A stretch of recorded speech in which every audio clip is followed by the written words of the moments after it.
Hi guys, तो आज की वीडियो हमारी रहने वाली है कॉस्ट ऑफ स्टडिंग से रिलेटेड कि अगर आपने प्लान किया है कि आप इंडिया से कनाडा जा रहे हो, अपनी 12th के बाद जा रहे हो या फिर अपनी ग्रेजुएशन कंप्लीट करने के बाद जा रहे हो, तो कितना खर्चा आपको लगेगा, कितने पैसे आपको तैयार रखने हैं कि इतने पैसे मेरे लगेंगे पूरे प्रोसेस के अंदर। तो आज ये बताऊंगा वीडियो के अंदर। तो एक मिस्टेक मैं पहले बता दूं जो जनरली स्टूडेंट्स करते हैं कि वो अपने रिलेटिव्स या फिर अपने फ्रेंड्स से पूछते हैं जो ऑलरेडी वहाँ जा चुके हैं, वो 2 साल पहले गए हैं या 3 साल पहले गए हैं। आप उनसे एडवाइस मांगते हो कि यार तुम्हारा कितना खर्चा हुआ था ये बता दो, हमारा कितना होगा। तो उनसे नहीं पूछना ये। क्यों? क्योंकि वो लोग 2 या 3 साल पहले गए होंगे, 1 साल पहले गए होंगे, तब जो प्राइसेस और रेट्स थे वो बहुत अलग होंगे करंट प्राइस और रेट से। इन्फ्लेशन के बाद जैसे पता है आपको, कोविड से पहले अराउंड कैनेडियन डॉलर की वैल्यू 1 कैनेडियन डॉलर 50 रुपीज़ था, अभी अराउंड 59-60 रुपीज़ हो चुका है। तो प्राइजेस और रेट्स में बहुत ज़्यादा डिफरेंस आ चुका है उसकी वजह से। बाकी कोविड के बाद वैसे ही सब चीज़ें महंगी हो गई, तो उनसे अब आपको नहीं पूछना है। अब जो प्राइजेस और जो रेट्स चल रहे हैं वो बिल्कुल रिवाइज्ड हैं और नए हैं। अब स्टार्ट करते हैं वीडियो। सबसे पहले जो हमारा खर्चा होता है वो होता है हमारे आइल्स का खर्चा। आइल्स का खर्चा अराउंड 15,000 रुपीज़ जो हमारे एग्ज़ाम का खर्चा होता है वो होता है। उसके अलावा अगर आप कोचिंग लेते हो आइल्स के लिए, किसी इंस्टीट्यूट में जाके लेते हो, ऑनलाइन क्लासेस लेते हो, कुछ भी लेते हो, उसका खर्चा अलग होता है। 15,000 आपका 15,500 जो करंट आइल्स का रेट चल रहा है वो है। उसके अलावा 5,000 तक हम लेके चलेंगे कि आपकी ट्यूशन का खर्चा है। मैं आपको एडवाइस दूंगा कि आप ट्यूशन का खर्चा ना करें, क्योंकि ये बिल्कुल बेसिक इंग्लिश टेस्ट होता है। तो 5,000 रुपये इसके ऊपर वेस्ट करोगे, इससे अच्छा आगे कहीं यूज़ हो जाएंगे आपके 5,000 रुपये मेडिकल या फिर किसी और चीज़ में। तो मैं यही एडवाइस करूंगा कि कोशिश करो कि आइल्स आप खुद दे लो। आप आराम से 7 बैंड ला सकते हो, 7 प्लस बैंड। नहीं पता कैसे लाना है तो वीडियो ऑलरेडी है, आई बटन में डाल दूंगा, नीचे चेक कर लेना। बहुत यूजफुल वीडियो है, 5 दिन में आप 7 बैंड ला सकते हो। तो इसके बाद जो हमारा अगला खर्चा रहता है वो होता है हमारी कंसल्टेंसी का खर्चा। यानी आप काउंसलर को अपॉइंट करवाते हो, किसी काउंसलर के पास जाते हो जो कि आपको हेल्प आउट करता है आपके आगे के प्रोसेस में। आप आईडीपी जाते हो या लीव स्कॉलर आजकल चल रहा है, तो ये सब अपने पैसे लेते हैं, आपसे पैसे लेंगे ये लोग पूरा आपका प्रोसेस को करने के लिए। तो इनका खर्चा भी अराउंड लगा लो 5 to 8,000 या 5 to 10,000 हम लेके चलेंगे एक ब्रैकेट, कितना खर्चा इनका होता है। इससे ज़्यादा इनके ऊपर खर्च मत करना। 5 से 8 हज़ार बहुत मैक्सिमम बता रहा हूँ मैं, 8,000 रुपये। इससे ज़्यादा इनको मत देना, ये लोग बहुत हाई डिमांड करते हैं, तो इनसे ज़्यादा इनको मत देना। या फिर आपके नॉन में कोई काउंसलर है तो मैं एडवाइस करूँगा उसके पास जाओ, वो आपको लिमिटेड अमाउंट में आपका सारा प्रोसेस जल्दी से जल्दी करवा देगा। खर्चा जो हमारा होता है वो होता है एप्लीकेशन फीस का। जब आप ऑफर लेटर के लिए अप्लाई करते हो किसी कॉलेज में, यूनिवर्सिटी में, तो उसका खर्चा होता है। कुछ कॉलेजेस ऐसे भी होते हैं जिसके अंदर की एप्लीकेशन फीस नहीं होती, यानी आप फ्री में अप्लाई कर सकते हो। उसके ऊपर एक वीडियो आने वाली है, तो चैनल को सब्सक्राइब कर देना। तो जनरली जो हमारा खर्चा होता है एप्लीकेशन फीस का वो रहता है, हमारा वेरी करता है अराउंड $70 to $100 पे। यानी अराउंड 4 से 6 हज़ार रुपये तक का हमारा एक खर्चा होता है एप्लीकेशन फ़ीस के ऊपर। ये एक कॉलेज का मैं बता रहा हूँ, और जैसे कि मैंने वीडियोज़ में बताया कि आपको एक कॉलेज में अप्लाई नहीं करना है, कम से कम 3 कॉलेज में अप्लाई ज़रूर करना है।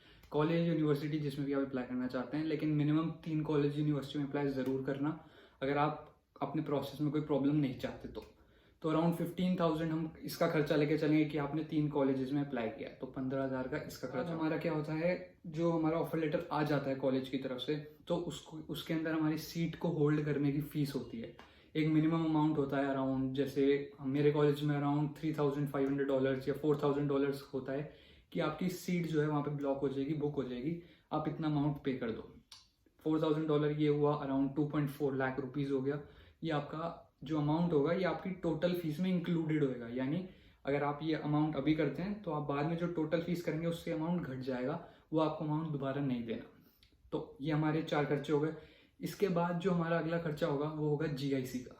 जीआईसी बहुत इंपॉर्टेंट है। जीआईसी हमारा आप किसी बैंक से करवाते हैं, आगे आपका कनाडा में एक बैंक अकाउंट खोलेगा आपके नाम से, अब वो कोई बैंक हो सकता है, सीआईबीसी बैंक हो गया, नोवा बैंक हो गया, नोवा स्कॉशिया बैंक हो गया, या फिर आईसीआईसी बैंक के भी ब्रांचेज हैं वहाँ पे। तो आप किसी बैंक में खुलवाएंगे, वहाँ आपको एक अमाउंट ऑलरेडी वहाँ पे ट्रांसफर करवाना पड़ता है, वो होता है हमारा चल रहा था जो मैंने सबमिट किया था वो अराउंड $10,150 था, कैनेडियन डॉलर्स। इंडियन रुपीज़ में अराउंड 6 लाख रुपीज़ हो गया।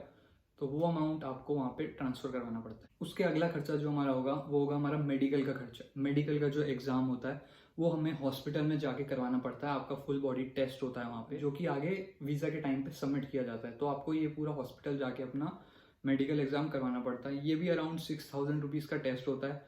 बहुत महंगा टेस्ट है, करते कुछ नहीं है, नॉर्मल ब्लड टेस्ट और आपका नॉर्मल थोड़ा बहुत एक्सरे वगैरह करते हैं।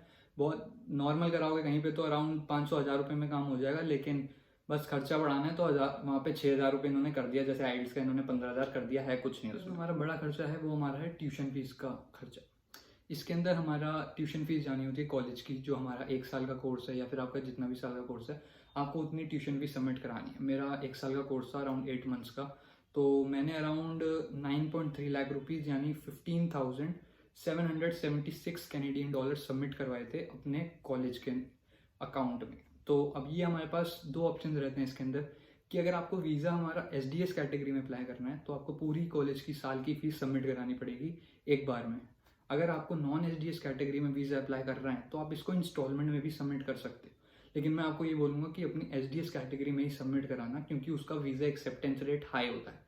तो अपनी फीस एक ही इंस्टॉलमेंट में यानी फुल पेमेंट करो अपने अमाउंट की, ताकि आपका वीज़ा का भी चांसेस थोड़ा सा। अगला जो हमारा खर्चा रहने वाला है वो है बायोमेट्रिक्स का खर्चा, यानी हमारी जो सारी पर्सनल डिटेल्स वगैरह हैं वो कनाडा के डेटाबेस में एक तरीके से सेव करी जा रही है, ताकि वो आगे यूनिवर्सिटी वाले या फिर वीज़ा के लिए जो उन्हें चाहिए वो थोड़ी बहुत इन्फॉर्मेशन हो वहाँ से डेटाबेस से निकाल सकें।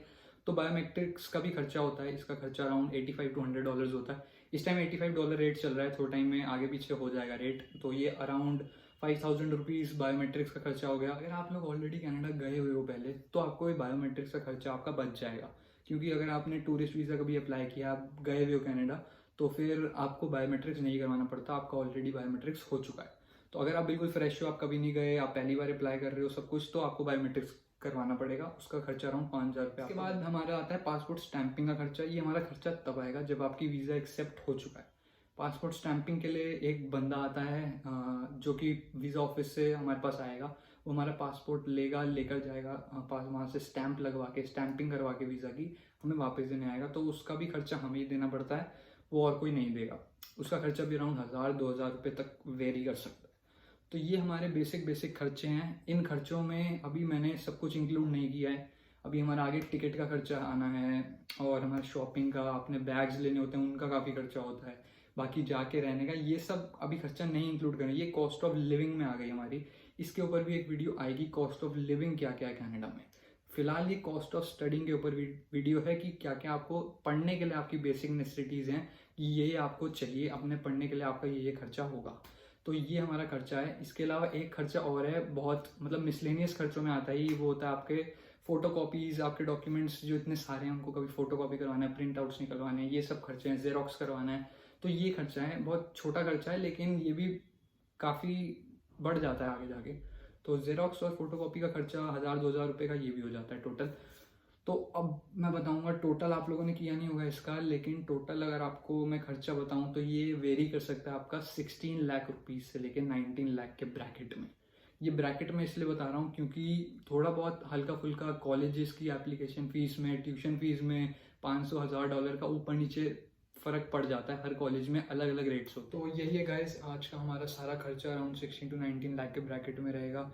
इसमें अभी खर्चा इंक्लूडेड है ये जो वो 1 साल का है, अगर आपका कोर्स 2 साल का है या फिर उससे ज़्यादा का है तो उसमें वो ऐड ऑन हो जाएगा। 1+1 का कोर्स है आपका तो वो भी फीस, ट्यूशन फीस के अंदर और ऐड ऑन हो जाएगा, तो वो खर्चा अलग लेके चलेंगे। तो बस यही थी आज की वीडियो, बाकी चैनल को सब्सक्राइब कर देना। मेरा इंस्टा हैंडल में डाल दिया है, तो कोई भी क्वेरी हो, कुछ प्रॉब्लम हो आपको तो नीचे कमेंट्स में बता दो, इंस्टाग्राम पे बता दो, हम सॉल्व करने की कोशिश करेंगे प्रॉब्लम को। मैं ज़्यादातर मोस्टली सारे कमेंट्स पे रिप्लाई करता हूँ, आपको जवाब ज़रूर मिल जाएगा। बाकी बस चैनल को सब्सक्राइब कर दो, आगे वीडियोज़ आती रहेंगी।